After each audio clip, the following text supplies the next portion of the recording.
Bob Catter, thank you for your time. How much more unstable is Julia Gillard's grip on power as a result of the twist yesterday? Yeah, I think that there has been some undermining. But really, at the end of the day, she has two independents. She hasn't got Catter's Australia Party, my party. We're not one way or the other, but she's got two independents very strongly locked in. And so long as they're locked in, she's got the numbers to survive.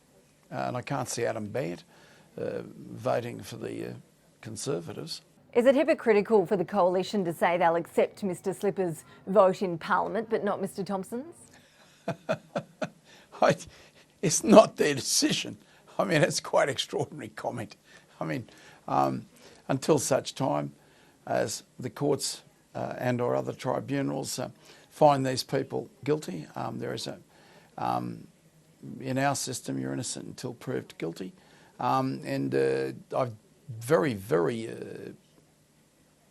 toey myself about the Parliament being turned into a court, and I most certainly was not voting for either side of the fence yesterday in the vote, because if I'd voted with the ALP, it would have been an endorsement of the behaviour of alleged behaviour of the Speaker, and if I'd voted with the Liberals, it would have been condemnation. It would have cast me in a judicial role.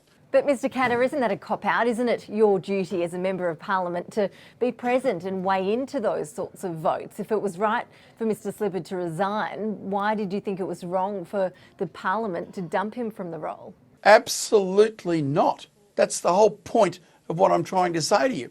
But in that statement you just made, that is the classical case. The media is leaning on me to go in there and vote one way or the other. The media is leaning on me to act in judgment. And that is not what we're elected for. The last thing in the world you want is your parliaments to be judges. Now, there was a judge in Queensland called Vasta. He was sacked in the Fitzgerald inquiry. There was not the slightest scintilla of evidence ever came to light against him. But he was sacked because he was hung, drawn and quartered in the media, and the jellyfish politicians rolled over and sacked him.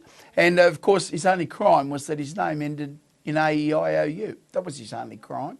Now, if you want that sort of thing to continue in your country, then you pressure me to go in there and vote one way or the other on the likes of Peter Slipper.